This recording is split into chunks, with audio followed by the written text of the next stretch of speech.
I can't wait to go live off the land again. I can't wait to have a horse and a buggy. You gotta get more than that. You gotta get Man, what Rick Ross I'm said. going- We farming chickens, homie. Oh. Acres and acres. I'm gonna have some goats. I ain't gonna do the pigs. I can't do no pigs. But I'm gonna do the chickens. The cross with Cornish hens. They got some chicken cross with Cornish hens type shit you can get. Finna run it up, BBG Farms. Would you move like? I guess it would be ideal. So like, if you because you're doing comedy, so it's not like you need to really be in the city. Like you're going to the city for your performances or whatever. I gotta get paid to come in the city. Yeah. I would rather like be somewhere and just have my own little spot. Like if I could get my own comedy club and a restaurant in that motherfucker, if I could find a perfect location, perfect square footage, I'd do it and live next door to the bitch and be happily ever after. Is that a good business though? Yeah. From the ones Good I've enough. seen, with like I said, the right square footage. Cause you get something too big, that's when they fail. When you bite too much off, it's like, all right, you want a 300 seater, 400 seater. We all want something like that. Yeah. Let's start somewhere like 80, 90, maybe 100. Would you ever do? Would you ever do like a? Do they go up by 10 increments of 10? Sometimes. Oh, okay, that's why I was like, It's like, that is, they I would pulling think in you and have you to see do- the chairs yeah. coming in and out. 10 more chairs. We can add that to this motherfucker, nigga. Yeah. Would you ever do a business that's like something that you could scale to sell, or just scale to like Oh, yeah. franchise, or you would? Yeah, I It would. just wouldn't be the comedy club. It would be a comedy club, but it would have to be like, that had to be my goal going in. Like it wouldn't have nothing to do with my actual name or brand or none of that. It would have to be just a brand of comedy. Like one of the biggest comedians right now is Nate Jackson, and he got a comedy club called Nate Jackson Super Funny Comedy Club. And it's hard running the business of the comedy club and being the phenom. Yep. So it's give and take. It's some battles that go with it, but I don't think I want to be the face of my comedy club and the face of my own brand.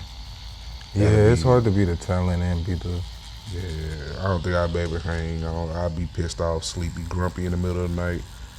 I feel like that's where you gotta just get a solid team. That's kind of the point where I'm struggling right now as an entrepreneur of getting like the people like, okay, this is the accounting person, this is the fucking editing person, this is the tax person, like the people who are at the top of their field that really do They this. got all that. So that you can kind of like pull back and maybe just like, man, you know what, now next to that I'm gonna write some fucking jokes. Yeah. I'm not gonna worry about the payouts and the stock in the bar and all this type of shit. I think that's what kind of separates. And the trust to do it too. The trust to delegate it out. Because I can delegate some shit, but he'd be like, I just know this shit not gonna be done right. I just need to make sure it's done right for this time, and then you end up handicapping the team because now they don't know how to act in that moment. Or I think that's a thing that is inevitable though. Right. Like, you know, companies track like Walmart accounts for shit getting stolen.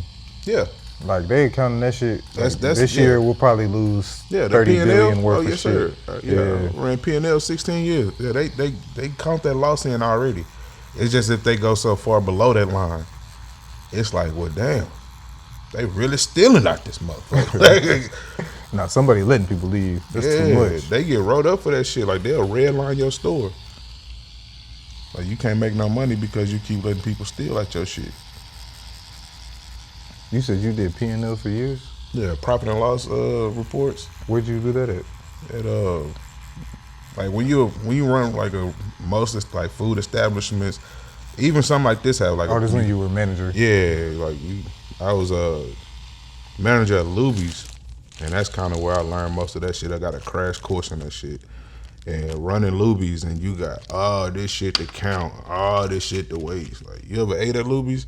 Nigga, like, it's all this meat, each different one I gotta count. All the Those who different don't know, salads. Luby's is like a buffet style type, Like little restaurant. cafeteria restaurant Yeah. type shit. And you drive your tray down that line, you pick between like 18 different meats. Yeah, get you a roast beef and a 17 pizza different- and a chocolate cake and a all that shit. So living onions and cabbage and all that shit. So having the manager know how much all that shit costs when you throw it away. how much it cost when you bought it and brought it in the business. When you go through your cooler, how much money is on your shelf from your monthly budget? How much do you have left to buy stuff to bring in? Do you? It's a lot of. It's basically how you run your house. You gotta. How much money do I have to make groceries? Can I afford this shirt? It's a P&L. It's the same difference. Yeah. So when you especially with Walmart, they have to factor in losses. That's how they get their tax loopholes. That's how they get all their extra funding, all that shit, and the money. Is they calculate them losses off bat, and they go ahead and forecast how much loss do I have to have in order not to pay taxes. Or how much loss do I have to make this amount of money? Because when we made $100 million, well, Walmart's making more than that, but when we made $100 million, we had this much in loss, but we didn't lose that much. We only made $50 million. Yeah. So we're going to accept those losses so that we can profit even more on the back end. It overtrumps it. Like I said, it's a different game for different bubbles. So shit, you already know the game, so you just got to get somebody that like doing like what you was doing, managing a restaurant and doing way more than what you probably was getting paid to be doing. Yep. And then that And oversees then your shit. my natural ability just to step in and be like, all right, that ain't right. That ain't going to work. All right, I seen them try this over there. That's not going to happen. That's not going to work. Yeah. Cause I'm like, Rick Ross ain't pulling up all the fucking, well, he probably is. Hell no. I don't know, that nigga. Rick Ross probably been in one or season. two of them. That's it. Just like on employee appreciation type shit. I would definitely be pulling up. I was watching, I don't think it was a documentary, but it was something about, what's his name, Sam Walton, the Walmart? Yeah, the Walmart. nigga. Yeah, and it was saying like whenever he first started, he drove like 8 hours up the fucking, across the country and stopped at every Walmart on the way What or the some fuck? shit like that. No, you know what? It wasn't him. It was Mr. Beast. Oh yeah, Mr. Beast did that when he got his chocolate in the. That's because he get paid for each one of the motherfuckers was content. True. And that's crazy that boy, like that's the world that we've grown into is a content world. Walton was, I mixed him up. Walton was flying. Yeah, And he mapped out his stores. I think it said like the first 300 stores he mapped out from the air, looking at traffic and shit. That's why one of the reasons they were so successful. I still, man, just to be able to set that up.